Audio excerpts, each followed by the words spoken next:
L'entreprise a été créée en 1972 par ma mère et mon frère. Mon frère qui est un boulanger-pâtissier de métier et qui ont acquis dans le village de Saint-André une boulangerie-pâtisserie alimentation générale qui se trouvait dans la rue principale du village de Saint-André. En 1972, donc, la boulangerie a ouvert.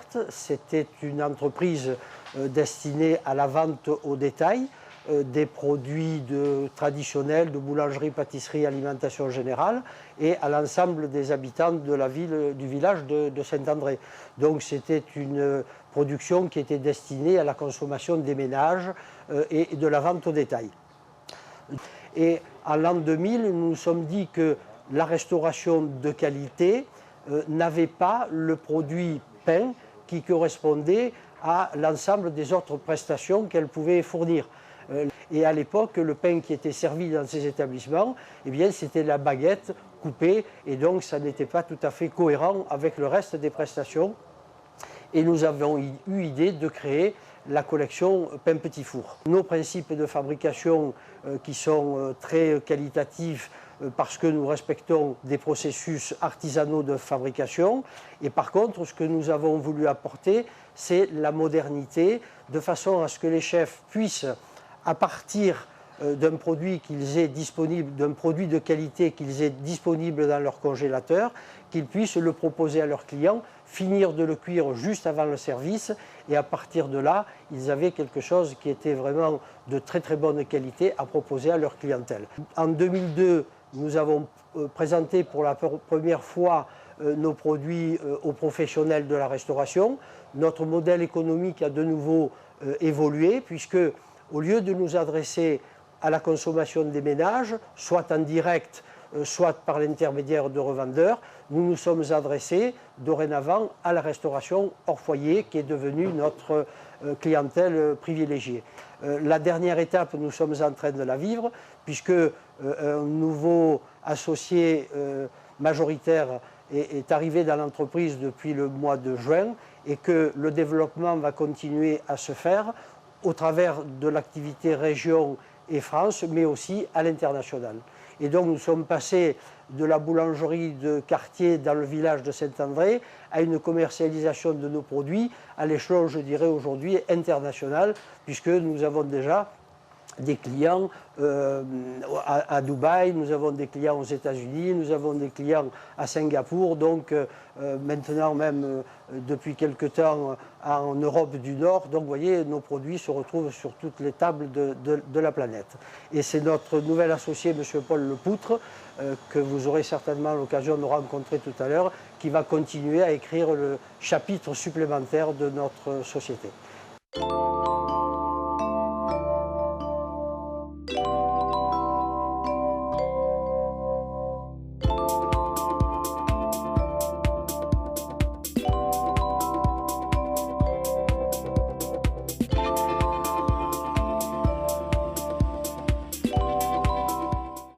Bonjour et bienvenue de nouveau dans ce laboratoire. C'est ici que se développent toutes les nouveautés.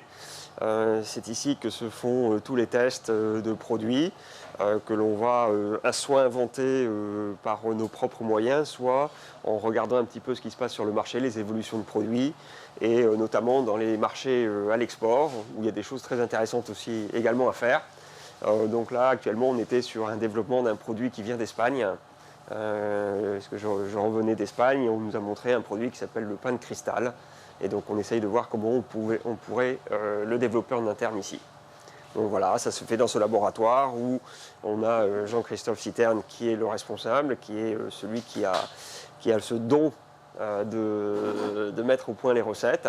Et on a des fours dédiés, des étuves dédiées, on a un pétrin dédié qui est entièrement et uniquement pour tout ce qui est développement produit. Donc ce laboratoire a été créé il y a à peu près 2 ans maintenant. Voilà, donc ici on se trouve à la première étape de la production, où on est dans la fabrication du pétrin. Le pétrin, donc au fait, se fait avec d'abord du levain. C'est une des caractéristiques essentielles de notre production, c'est la base même, et tous nos produits sont avec cette qualité de levain, le même levain, et qui a été préparé déjà la veille. On a un levain fait maison, et une souche maison qui est rafraîchie tous les jours pour la production du surlendemain. Donc ici, vous avez le pétrin, dans lequel on met le levain, on met la farine, l'eau et les ingrédients d'une recette spécifiée.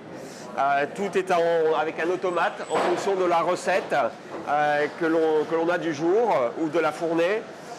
On déverse les quantités de farine et d'eau nécessaires et on met tous les ingrédients nécessaires. Quand le pétrin est terminé, le pétrin va basculer et va atterrir sur cette table. Et là, vous voyez donc de la pâte qui a été réalisée à l'instant même.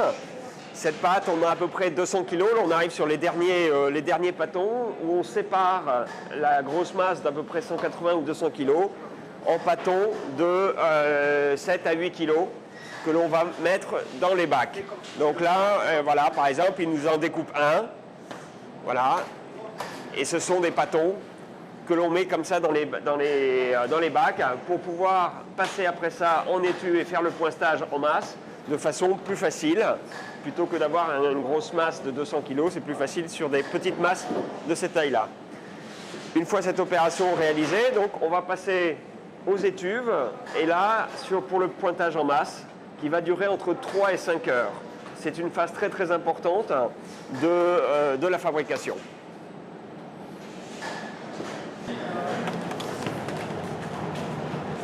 Voilà, donc ici on arrive au bout du tunnel de la chambre de fermentation. Donc là où il y a le pointage en masse. Donc vous avez les fameux pâtons dans les bacs. Les fameux pâtons dans les bacs qui vont arriver à la fin du pointage, entre 3 heures et 5 heures suivant les recettes, et qui vont sortir par ici pour les emmener sur les lignes de conditionnement.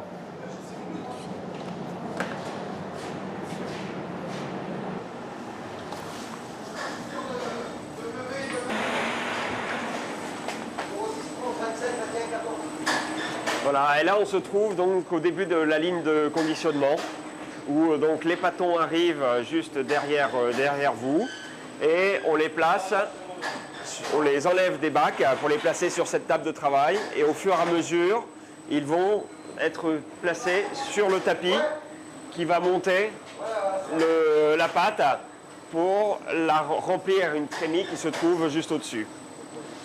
Ce tapis est en fonctionnement automatique, c'est-à-dire qu'il remplit au fur et à mesure la trémie et il y a une cellule photoélectrique qui permet de déterminer s'il faut encore remettre de la pâte ou pas en remettre.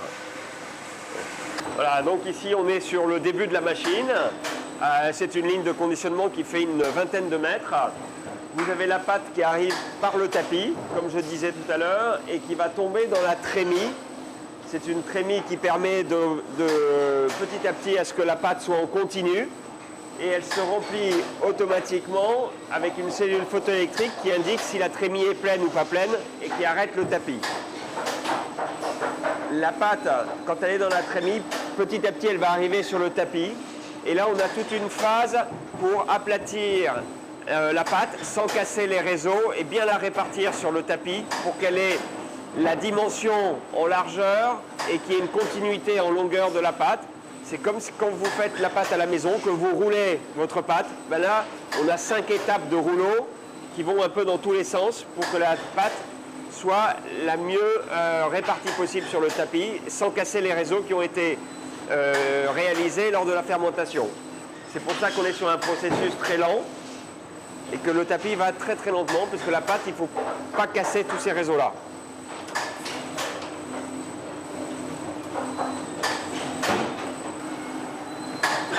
Voilà, donc ici on arrive sur les premières phases de découpe de la pâte. Une fois qu'elle a été bien préparée, bien aplatie et bien roulée, on arrive sur les premières phases de découpe. Et là, on découpe d'abord en longueur tous les produits. Donc suivant les produits qui vont être faits, on a des outils avec des tailles, des couteaux et des largeurs de couteaux différentes. Donc là, on est ici sur 7 largeurs différentes. On les écarte petit à petit pour utiliser la totalité du tapis et pour qu'il y ait après ça une découpe la plus régulière possible dans l'autre sens. Ce sont des bandes que l'on peut adapter en fonction des produits que l'on aura. On mettra des bandes plus ou moins larges et on les espacera plus ou moins importantes. Donc on peut aller d'un produit qui n'a qu'une seule largeur jusqu'à 7 ou 8 largeurs différentes. Sur les côtés, sur chaque côté, vous avez ce qu'on appelle la rognure.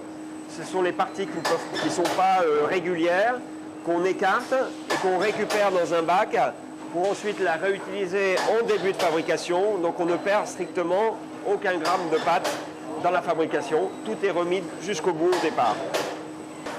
Voilà, donc là on arrive sur la deuxième phase de découpe pour arriver à la découpe finale du produit, à sa bonne dimension.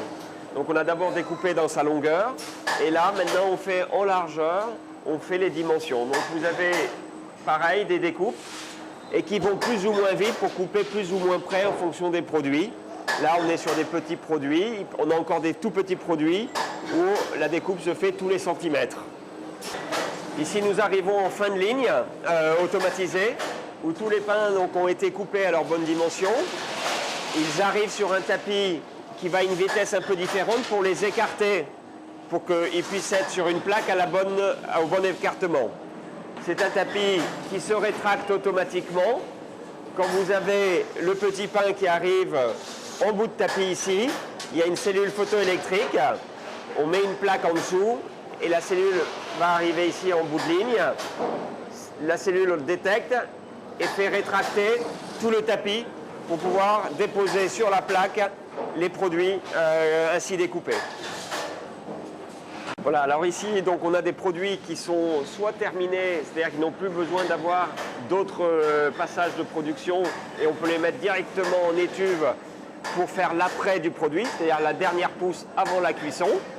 Soit on utilise des formes standards pour pouvoir travailler derrière un produit différent avec une forme qui ne peut pas être automatisée.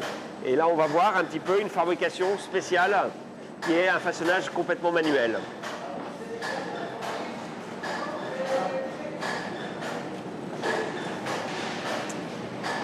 Voilà, alors ici on est dans une fabrication qui n'est pas du tout mécanisée.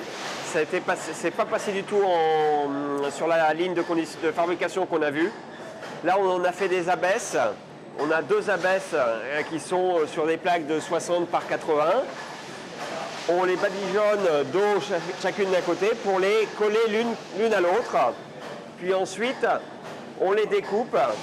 Donc encore une fois, c'est un travail entièrement manuel. On fait des grandes bandes qu'on va ensuite passer sur la table d'à côté et on va les découper en petits morceaux. Et vous verrez, c'est assez particulier, c'est que ces morceaux-là, on va ensuite les redéposer sur la plaque, mais à l'envers, pour avoir une forme de pain très particulière. Ici, on est de nouveau sur une autre station de travail, où on a récupéré les morceaux, les pâtes qui ont été coupées dans la longueur. Et ici, on en fait des plus petits morceaux, qui sont les pains définitifs, et qui sont ensuite individuellement remis sur la plaque, mais sur le côté, qui va permettre de donner une forme très particulière du pain, comme si on avait deux pains collés l'un à côté de l'autre, deux petits pains collés l'un à côté de l'autre. Et plus la découpe a été faite régulière au niveau de cette étape-là, moins on va ici avoir de rognures à la fin sur les produits, avec à chaque fois un contrôle aléatoire du poids pour s'assurer, étant donné qu'on est sur un travail manuel, qu'on est toujours sur les mêmes proportions de poids avec les écarts qui sont tolérés.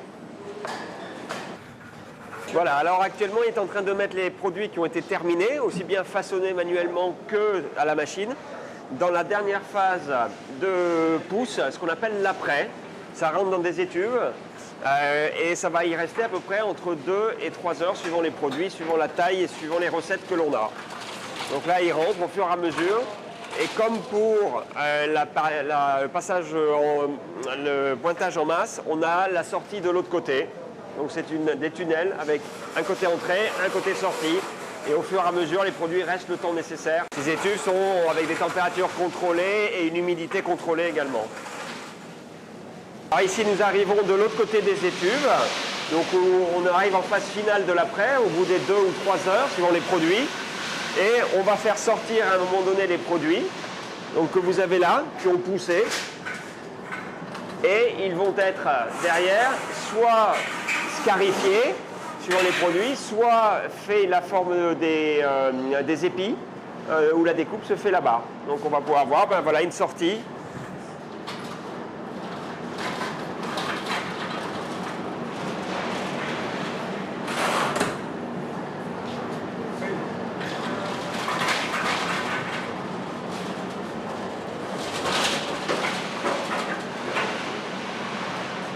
on part d'un produit qui est tout à fait géométrique, qui est sorti de la ligne, qui a eu son temps dans la partie après, en étuve, pendant 2 à 3 heures. Et avant de passer au four, on va lui donner sa forme finale, en forme d'épi. Et donc là, c'est une opération manuelle qui se fait avec le coup de ciseau. Et là, il y a le coup du boulanger qui est important, parce que ça doit être le plus régulier. Mais comme on reste manuel, ben on a des épis qui sont plus ou moins formés. C'est ça qui reste, qui fait le côté artisanal de notre produit. Donc là, nous avons 2 fours rotatifs. Les fours sont en général entre 230 et 240 degrés, voire même un peu plus ou un peu moins suivant les produits. Quand ça sonne, ça veut dire que la cuisson est terminée pour un des produits, pour un chariot qui est rentré dedans. On va le sortir pour pouvoir en rentrer un autre. Voilà, donc un produit qui sort mi-cuit, puisque encore une fois, on travaille sur les produits mi-cuits.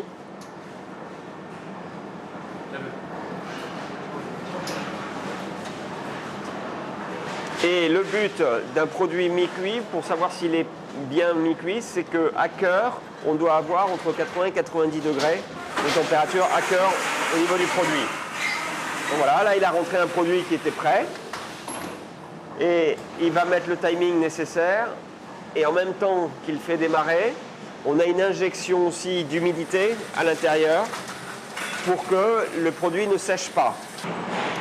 Voilà, ben ici on rentre dans la phase de surgélation où le produit, après sa période de réessuyage, est retombé en température, je dirais à peu près ambiante, 30-35 degrés, et on va pouvoir les faire rentrer. On a 2 tunnels de surgélation où pendant une vingtaine de minutes, 20 à 25 minutes suivant les produits, on va les mettre au passage à moins 25 degrés. Donc ils vont devenir des vrais cailloux derrière. Donc toujours le même procédé, une entrée d'un côté et on ressortira de l'autre côté. Dans chaque tunnel, on a 7 ou 8 chariots qui peuvent aller en même temps. Donc en fait, ils rentrent tous les uns après les autres et ils sortent les uns après les autres en fonction de la durée qu'ils seront dans le tunnel.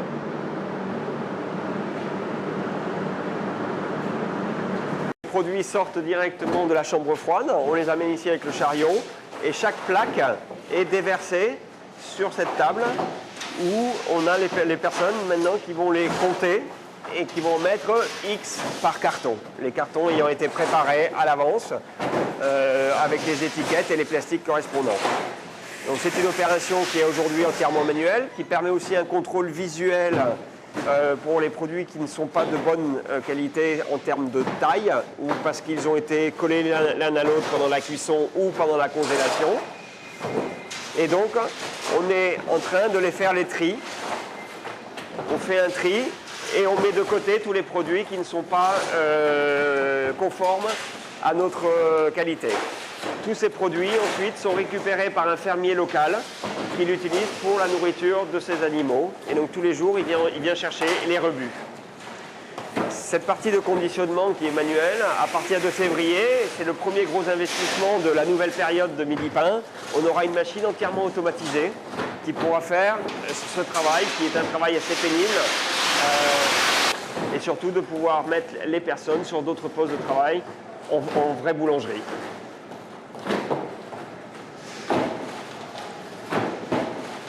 Donc les produits, une fois conditionnés, on va les emmener directement dans la chambre froide.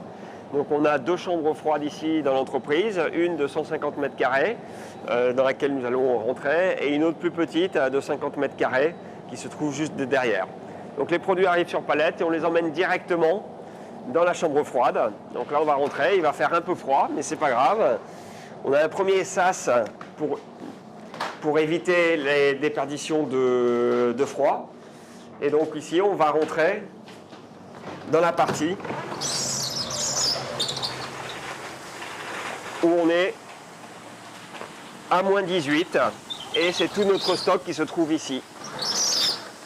Cette partie-là, tous les produits sont stockés et de la même façon que pour les autres process de fabrication, on a l'entrée du stock d'un côté et la sortie de l'autre où on est sur les quais Et c'est là où les camions, à 5 h du matin, prennent la marchandise ici, suivant les bons de livraison qui sont préparés par nos services administratifs, prennent les colis, chargent leur camion et à partir de 5 h font la livraison et on livre en direct sur toute la région PACA. On va aussi bien de Avignon jusqu'à Monaco en livraison avec nos propres camions. Nous avons 2 camions de 3,5 tonnes pour réaliser ces travaux-là. Voilà, j'espère que cette visite vous aura plu, que vous avez pu découvrir un petit peu pas nos secrets de fabrication, bien évidemment, mais notre process, qui est un process qui reste encore très artisanal et sur lequel nous voulons continuer à rester. Ce qu'il faut savoir pour une dernière chose, c'est que le pain, ça met du temps. Et plus il y a de temps dans le process de fabrication, meilleur sera le pain à la fin. Notre process dure plus de 30 heures, voire 54 heures pour certains produits. Merci de votre visite et à très bientôt.